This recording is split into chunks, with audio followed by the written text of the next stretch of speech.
Okay, this is the last recap of the night that we are doing. Marquette goes on the road and gets throttled by Providence. I've been trying to use more creative verbs now that we're doing a lot of these recaps, and I feel like I end up using a lot of the same verbs a lot. Like, they escaped disaster, or they really took it to them, or they made a statement win. Tonight, Providence throttled Marquette, and I think that's my first throttling of the season. Providence did what the undershirt of Shaka Smart's polos do to him. Strangle? Yeah. Yeah. Okay. Is Uh, this our last recap, by the way? I think. Okay, I'm making it known right now for everyone if they see me take something, eat something right now. I'm eating a melatonin. People really came to this one for that. Thanks for taking a spotlight moment to announce that you're taking your melatonin. You think is this a joke that like Marquette took their melatonin 3 hours too early tonight? No, I just don't want to go on Sleepers Reddit and see a thread that Carter was seen taking a unknown pink pill. Like I don't want to. I don't want to. I don't Carter, want to be. we don't have a sleepers Reddit. We're not Cam Jones. We're Sean Jones. Okay, like let's just remember that here. Okay. Marquette had three players on the offensive end tonight. That's what I saw. They had Cam Jones. They had Tyler Colagoso Iguodaro. We said very pointedly in the preview that Marquette's third player is better than Providence's third player by a lot. Not tonight. Devin Carter was the best player on the floor. Ticket Gaines was the second best player on the floor. I thought Bryce Hopkins was up there, certainly. And look, Tyler Kolek had a great game. I probably shouldn't say he wasn't one of the two best players on the floor. He was great. He had 21 points, 9 rebounds, 5 assists.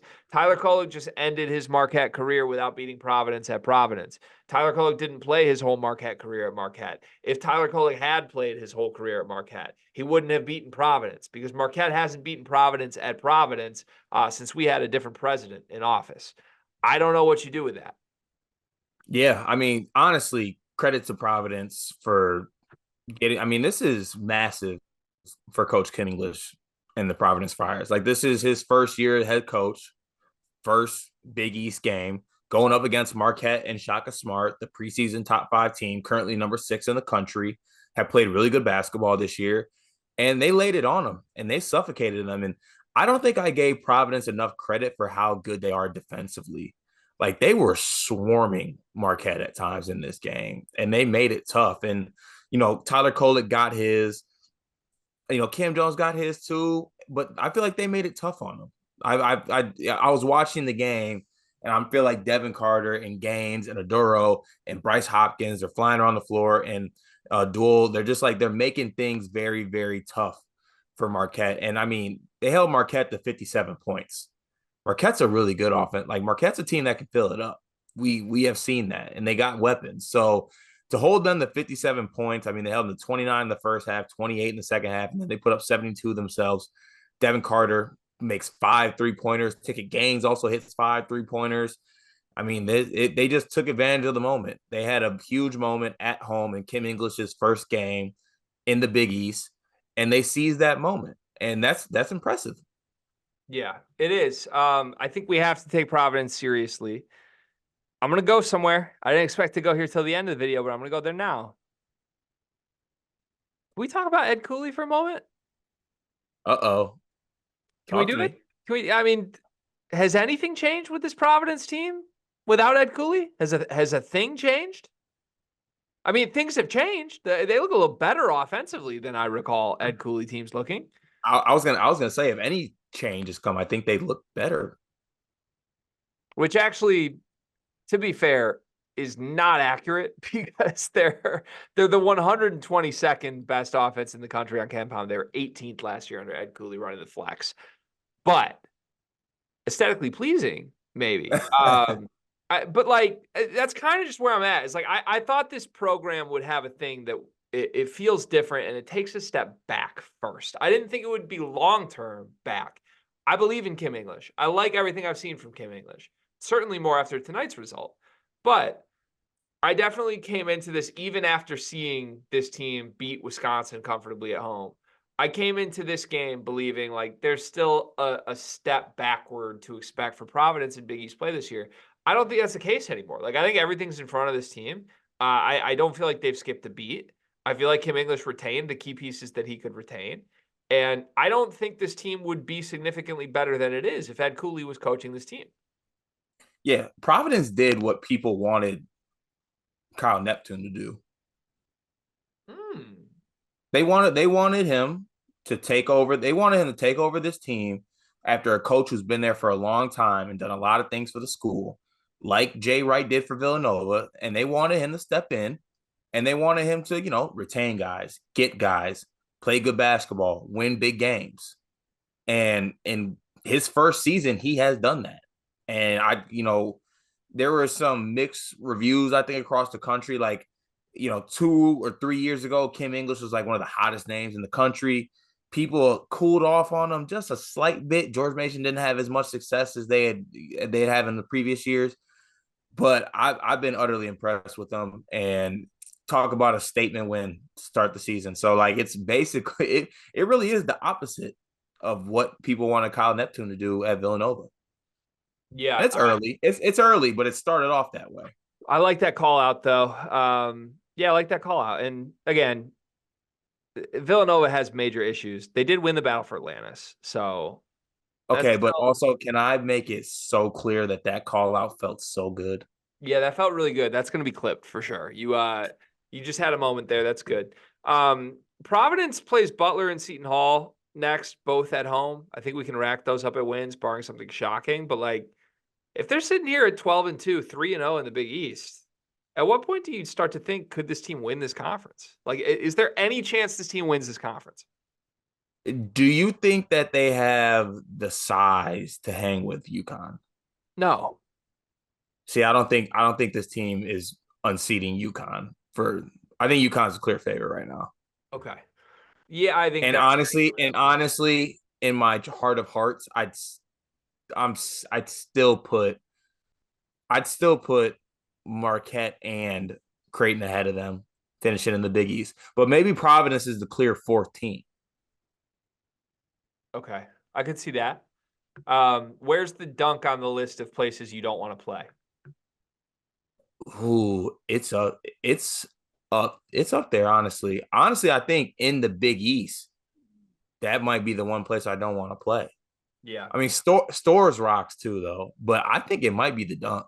Yeah. I think Providence is at least in my top 7 or 8 in the country right now. Of Does it have a little like make it Big Ten equivalent, like a little the rack feel to it? Like you I don't play there. I sent a text to somebody earlier tonight that said this feels like the Big East Kohl Center. I like that call. Yeah, I like Yeah. that. Different environment, but they do play Taylor Swift. So is it really that different of an environment? Marquette, I was adamant they belonged in the top tier still with Arizona prior to tonight's results. Marquette is the blank best team in the country. What's your answer? Marquette is the. Is it unfair to still call them like the sixth best team in the country? Because Uh, that's how I still feel. I don't think I would call them. Well, I don't know. I don't know. After the first three, I think it's wide open. Like, let me start naming like some teams that are outside of there. Like, who's a better team, Marquette or FAU? I don't know. I really like FAU though. I know, or Marquette and like the UNCs or the Illinois.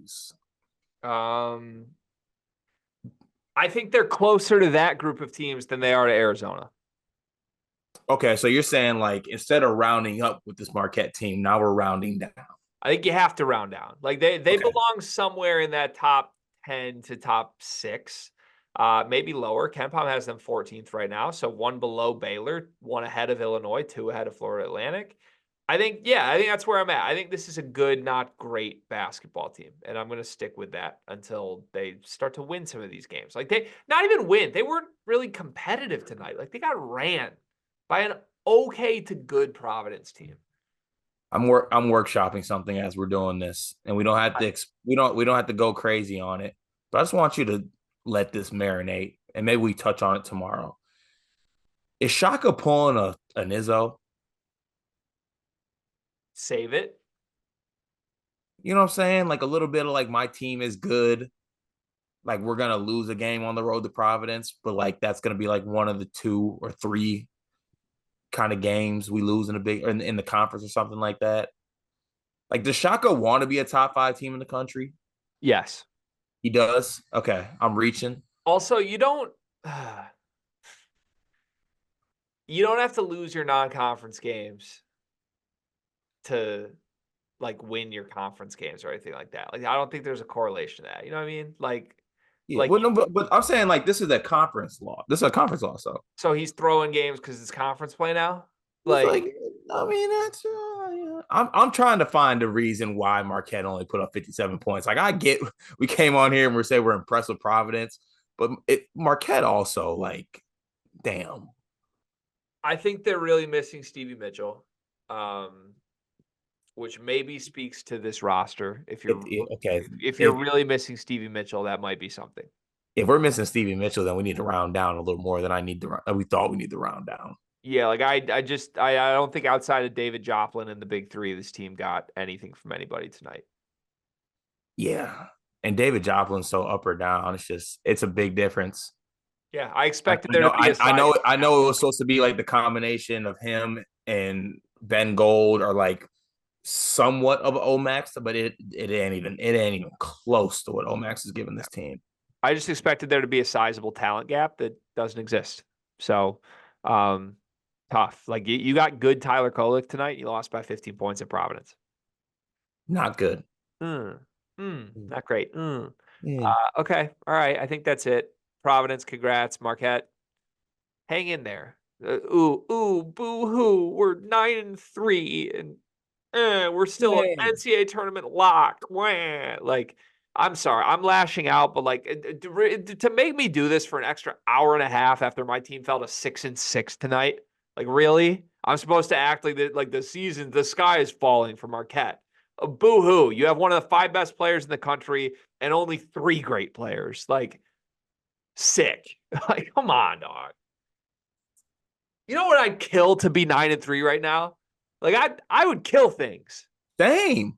Things, plural. Dang. Oh. Plural. Would you kill me? No. No. Would you hurt me seriously that like put me out for a couple months? How serious? Like I've still had major movement in my legs and like arms, but like my mind isn't there all the Oh way. no, I need your mind there. I'd rather have your body be disabled than your mind. For some reason, that feels really kind. All right. Subscribe to Sleepers Media. We have previews and recaps for all these games and other stuff.